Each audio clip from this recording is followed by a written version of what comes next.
Good morning, everybody. Today, our subject of discussion is diarrheal management, especially the nutritional aspect. Diarrhea is a big concern in Africa, Asia, and Latin America. 550 to 1000 million episodes per year, 3.3 million deaths per year, 2.5 episodes per child per year. Diarrhea is one of the leading causes of infant mortality and malnutrition in the developing countries. What is diarrhea? Loose or watery stools at least 3 times in 24 hours. Consistency matters more than frequency. Frequent passing of firm stools, according to World Health Organization, is not diarrhea. Classification of diarrhea. Classification based on duration and pathophysiological classification. Under classification based on duration is acute diarrhea, which continues less than 14 days, and chronic diarrhea, which continues up to the 14 or more than 14 days. Pathophysiological classifications means osmotic diarrhea, secretory diarrhea, dearrangement of intestinal motility, inflammatory exudate. Acute diarrhea presents clinically with infectious diarrhea, vomiting and watery stools, or diarrhea with blood and mucus and abdominal cramps. Acute gastroenteritis, it is self-limited more or less within a week or so. Dehydration, the most important complication. Chronic diarrhea, impaired absorption of nutrients, malabsorption syndrome. The younger the infant, the higher the risk of chronic diarrhea following acute diarrhea. Causes of chronic diarrhea. The time limitation or the age duration is 1 to 24 months. The main causes are cow's milk protein, lactose intolerance, soya milk protein, post-infectious gastroenteritis, other food-sensitive enteropathies. Cow's milk protein and other food-sensitive enteropathies are important causes of chronic diarrhea in young infants.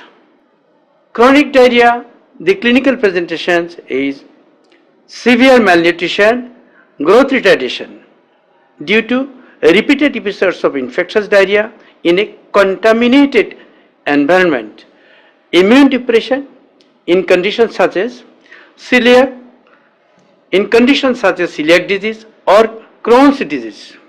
Main consequences of diarrhea is water and electrolyte losses, which leads to dehydration and nutrient losses, malabsorption and malnutrition. Management of diarrhea. Oral rehydration and intravenous rehydration are the two key points. Under oral rehydration, to prevent and correct dehydration, effective, simple and inexpensive, recommended independently of etiology, nutritional status, vomiting or severity of diarrhea. Intravenous rehydration, in special cases only it is needed, specifically in case of severe vomiting, circulatory failure and central nervous system damage. Refeeding, principles of refeeding. Malnutrition is preventable by feeding during diarrhea and convalescence. Past practice was fasting the patient from 24 to 48 hours to rest the gastrointestinal tract. Present practice is early provision of nutritious food is essential. Continuous and adequate diet during diarrhea, which causes shortens duration of diarrhea, ensures full recovery, improves nutritional status after diarrhea. Feeding regimen. Breast milk, lactose containing and lactose free milk. Semi-elemental diets. Breast milk provides nutritional elements immunoglobulin, antibodies against enteropathies, hormones promotes gut mucosal proliferation and recovery. Lactose-free formulas. What does it? Lactase deficiency consequences of diarrhea, mucosal and villus injury. Lactose-free formulas, it means, for example, milk or soya, accelerates recovery. Common formulas used during diarrhea: milk-based formula, cereal-based formula, soya formula.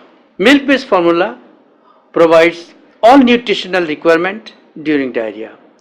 Energy profiles close to mother's milk, provides all essential amino acids, provides adequate zinc and nucleotide for quick regeneration of intestinal mucosa, prevent malnutrition. Cereal-based formula, there are some advantages as well as disadvantages.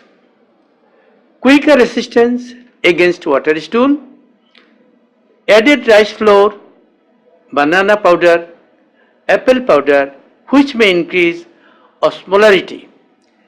Used only in short duration, energy profile not closer to mother's milk. Iron content lacking, no nucleotide, high price. Soya-based infant formula used in diarrhea.